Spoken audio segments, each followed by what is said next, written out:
All right, I'm in Walla Walla Valley in Washington, one of the hottest spots for wine these days. And I'm with one of my favorite people in Walla Walla, Eric Dunham of Dunham Cellars.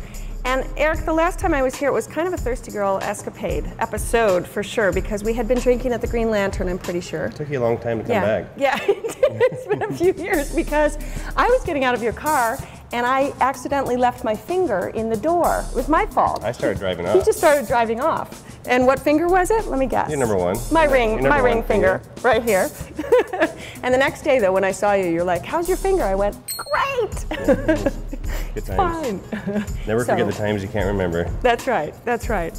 But your wines I can't remember, I have to admit. These are terrific, terrific wines. So tell us a little bit about Dunham and how you guys got started doing what you're doing. Basically started back in '93.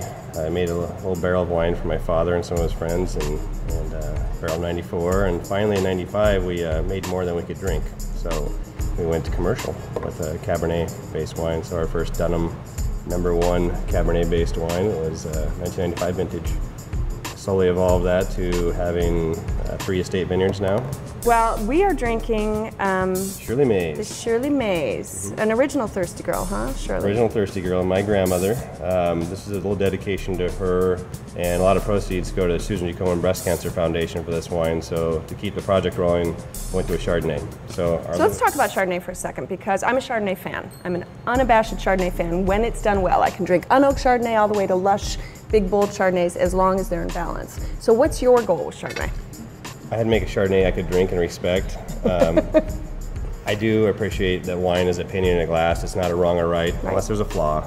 It's a stylistic difference, and this one is mostly stainless steel. So the vineyard already has wood nuances to it, or has this nutshell characteristic. So this is about 90% stainless, 10% in oak, only about 2% of that new. So partial malolactic fermentation, so it keeps that crisp little mineral edge to it. It does. It has a nice little kick, like and, yeah. It's a dedication to my grandmother. Well, so a toast to Shirley Mays. Shirley. All right. So, try a little Trutina. Yes. So this is a blend of Cabernet, Merlot, Cabernet Franc, and Syrah. What do you pair this with? Oh man, there's nothing better than a well-marinated flank steak. You know, it's a nice bloody piece of meat. And yeah. I'm known as Tyrannosaurus Rex. That was my nickname as a kid, because I always like meat topped by meat with a little bit of meat. Talk to me about Cabernet, because I actually interviewed Kyle MacLachlan for this for a story I was doing. Little Yakima, Washington State boy. That's right. Of course, Trey in Sex and the City and Twin Peaks, and great actor. Dune. That's right. How did you get to make wine with him?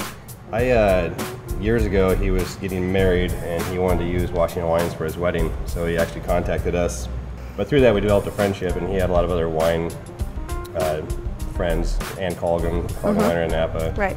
And he always wanted to make wine. He was thinking about Napa, but then after we became friends, he was using Washington wines, and he saw the quality and caliber that they could be. And he's from Washington State, so it made sense, yeah. So he asked us if we would do the project with him. And I love the story. It's called Pursued by Bear, and Shakespeare, it's A Winter's Tale, the famous stage direction that Shakespeare wrote in, because reputedly they had actually live bears on, in the Globe Theater.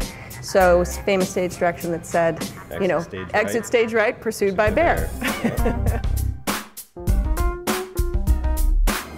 This one's called Baby Bear. But it's meant to be a huge Syrah. It's kind of dedicated to his son Callum. Oh, that's great. So we wanted to come out with Baby Bear. That's fantastic. And hopefully it's just right. So, you couldn't get a more Scottish name than that, right? So Callum Lion MacLachlan. So you're going to put a little Scotch in? No, hopefully not. But maybe we'll use the barrels to make some. I was going to say, use the barrel. We'll use some distillation. All right, we're testing Kyle's son. Here's to Callum. Callum.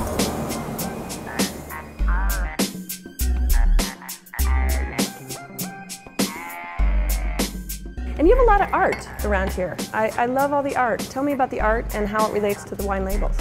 I paint a lot when I get a chance. Do you? Is this you? These are all mine. Did you painted all these? Everything. I didn't know that. Yeah. They look good at a distance and shrunken down for labels. So.